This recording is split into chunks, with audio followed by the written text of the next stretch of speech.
Hey again, friends. Back with another studio video about some gear. For everyone that watched the Ramones cover me and Angie and Jeff did, thank you for the feedback, and I hope everyone enjoyed it. I'm going to do more of those. They just take a little more time to piece together, especially with some of the ideas I have for bigger bands and stuff like that. But there's another one coming. It's going to be fun. I wanted to talk about acoustic guitars today. I've got a couple, and I'd like to show them to you if you don't mind. So join me. Alright, this first one is a very, very cheap guitar that I got in Guadalajara, Mexico. A friend of mine took me to like a indoor flea market kind of thing because I just really wanted a nylon string guitar from Mexico. I think it was $99, and it actually sounds pretty good. It is made by Jose Zapala. Just a cheap little nylon string guitar. I thought it'd be a fun souvenir to bring back from Mexico, something I would actually use. Probably got it about 4 years ago or so, but it's a great sounding little guitar. It doesn't hold tuning amazingly well, but if you record with it a couple takes, retune, you're fine. But yeah, it sounds good. Especially when playing the Unforgiven.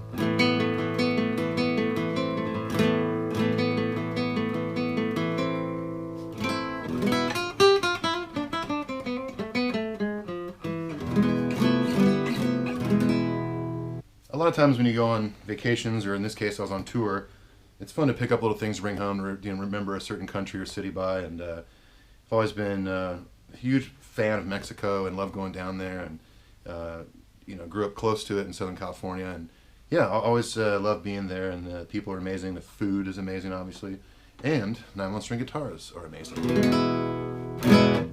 Alright, this guitar here has a really cool story. This is I don't know the exact year, but probably a mid to late 60s Harmony Monterey. The year was 2001. 19 years ago, my old band, the Supertones, we were on tour with, our openers were actually Switchfoot and Reliant K. Go figure. And John Foreman and I had a thing on tour where we each wanted to spend $100 on a pawn shop guitar. And I believe I found this in Montana somewhere, like on a day off. The headstock was spray painted. So I didn't realize it was a Harmony at the time, and then years later, kind of foolishly, I took probably a too rough a sandpaper and started sanding the headstock to see if there was a logo underneath there, and I got to see Harmony on there, and you can tell there. But yeah, I kind of looked up other models online, and then saw the little music note there, and realized it was a Harmony Monterey. Also, years later, got it signed right there by Charlie Louvin. If you don't know who the Louvin brothers are, you need to get involved with them. They're some of the best country songwriting in the history of music. I don't play it nearly enough. It probably needs a little work. It's a lot quieter than most acoustics because there's no sound hole. It's just the two F holes here, but it's really cool.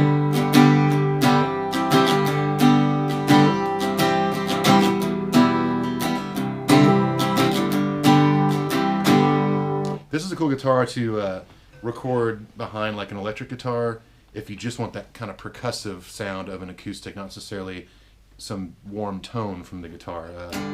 Yeah, I'd say more of a percussive kind of acoustic, if that's a thing. But yeah, that's a fun one. And a fun memory with John Foreman, and we're still friends to this day, and still always looking out for little cheap things like this. So, on to the next one. Alright, next one is a recent purchase of about a year ago. This is a really cool guitar. This is kind of strange if you haven't seen one of these Fenders. I bought this at Front Porch Music in Bakersfield about a year ago when I was on tour with Need to Breathe. We were in Bakersfield, and that's one of my favorite guitar shops in the country, and so I wanted to go check out what they had. And then I saw this. I didn't figure out the exact year of it yet, but I know they started making these in the mid-60s for maybe 4 or 5 years and then discontinued them. So it's mid-60s, not sure the exact year. Maybe it's a 65 or 66, but it doesn't really matter. It's just a cool guitar. But yeah, super strange concept that Fender started doing back then. I think they reissued them now, but putting an electric neck on an acoustic body. In most cases, I think it would look super dumb. But with Fender, they're just one of the coolest guitar companies ever. It just looks awesome. It's got the cool gold pickguard on it, kind of a thicker guitar. I think Bear from Need to Breathe pointed it out to me. And I think his interest in it made me want to get it. I'm like, oh, I gotta get that one. But yeah, it's a cool guitar. Haven't put a pickup in or anything. It's kind of just the guitar I leave by our record setup in the other part of the house, and just do some picking, man. Do a little picking on the back porch. Yeah, it's a really fun guitar.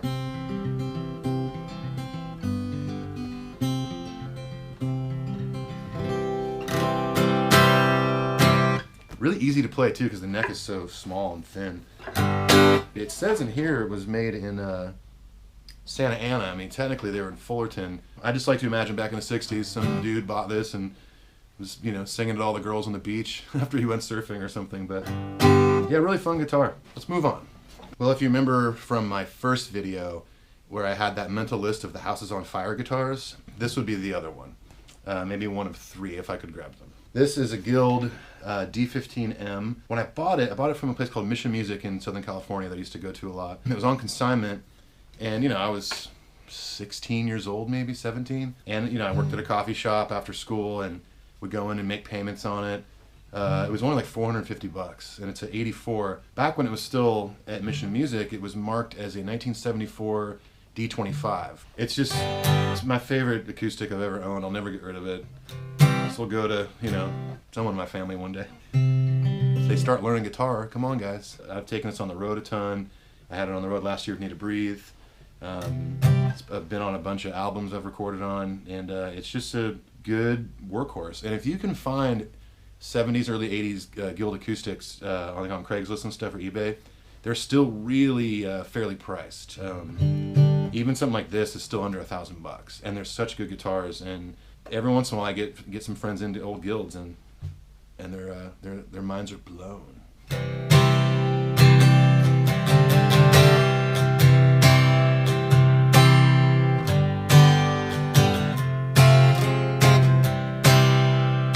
What I thought would be fun to do, like I did in the last video with the lap steel, is just kind of close out the video with a cover song. I'm going to do an acoustic version of Angel's Wings by Social Distortion. I talked about that album that it's on in my vinyl video, and it's one of my favorite songs that Mike Ness ever recorded. So I'm going to do my best version of it. So hope you enjoy it. Thanks for watching these, and hope everyone's staying safe and healthy. And can't wait for this to be all over so I can just go hug everybody. All right, enjoy. 1, 2, 3, 4. You say you're down on your luck. Hey baby, it's a long, long way up. Hold back now, hold back your fear. You say you're really down and out, and you feel like there's no way out now. Let go now, let go your tears some more.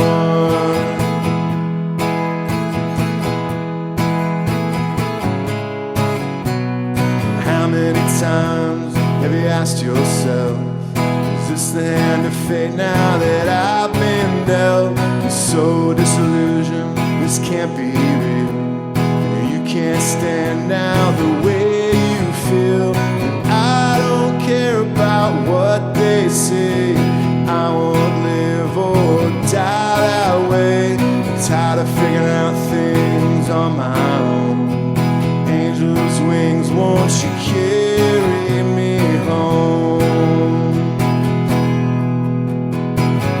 And when you're down on your luck, hey baby, it's a long, long way up. Hold back now, hold back your fear.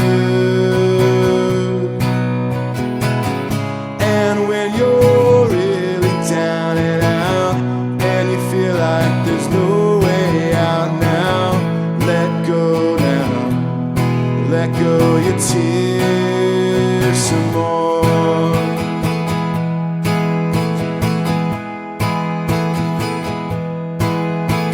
I triumphed in the face of adversity, and I became the man I never thought I'd be. And now my biggest challenge is a thing called love. I guess I'm not as tough as I thought I was. And I don't care about what they say. I wanna marry you someday. And when I wake up, it's a brand new day. Angel's wings gonna carry you away.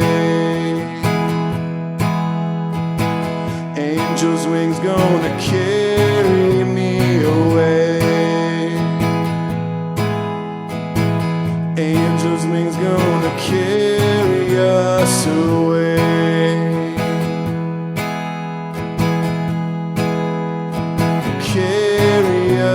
away.